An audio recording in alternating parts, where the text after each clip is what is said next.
মানে আমি আবারও বলছি, এটা আমার তোমার খুশি অখুশির উপর কিছু ডিপেন্ড করে। এই যে মৃত্যুর মুহূর্তে, আমি একটা ঘরোয়া আলাপ থেকে একটা কথা বলছি, মৃত্যুর মুহূর্তে আমার ঠাকুরের প্রতি কি মন খুব ম্যাটার করে না। বুঝতে পারছো? আবুনি মাসিমাগুলো একদিন ছিল, এরা চিনবে, তার হাজবেন্ড মারা যায়, ওই আলাপটার থেকে বলছি। ঠাকুরের আমার প্রতি কি ভাবনা সেটা বুঝতে পারছো? ঠাকুর যে জায়গায় নিয়ে যেতে চলেছে তাতে এখানকে কাজ করে যাওয়া সম্ভব না। আমার ভাবনার আমাদের হচ্ছে বুঝি নেই কিছু, আমরা কি বুঝবো?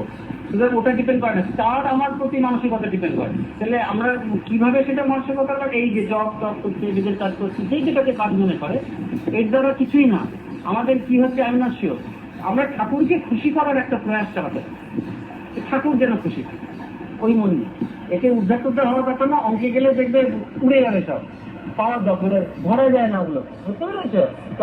যেটা পেতে চলেছে আর যেটা করে চলেছে তার মধ্যে ফারাকটা এত। সুতরাং ওটা ইম্পর্টেন্ট না। ইম্পর্টেন্ট তাহলে আমরা কাজ করবো কেন? কাজ করবো এই কারণে ঠাকুর যাতে খুশি থাকে। ঠাকুর খুশি থাকেন বলে বেশ করতে, ঠাকুর খুশি থাকেন বলে না, ঠাকুর খুশি থেকে বলে এই খুশি থাকতে থাকতে ন্যাচারালি হয় কি, ধরো একটা খুশি থেকে আরো খুশির পথ বেরিয়েছে। যখনই দেখে একটা পড়া, একটা ধরো বুদ্ধির ন্যাক, কারোর যদি ধরো কাজ করে, একটা কাজকর্ম করে, বাড়ির কাজ করে, তার দেখলো বুদ্ধির ন্যাক, তখন হঠাৎ ইচ্ছা করে তাকে একটু পড়াশোনা করে। হ্যাঁ, কাজ কি করবে, একটু পড়াশোনা করতে করে দেবে, তার পড়াশোনা থেকে আর্থিক ব্যবস্থা করে দেবে।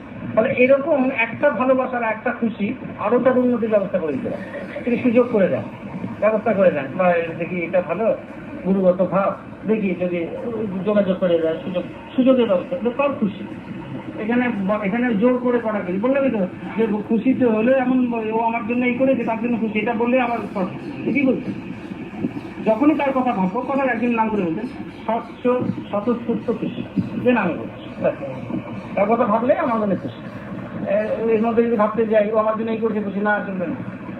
তো এইভাবে মানে খুশি মানে একদম মানে বাচ্চাদের সুইট উইং, বাচ্চারা যেভাবে সুইট উইং, মানে উইল শব্দটাও ইচ্ছা করলাম না, উইল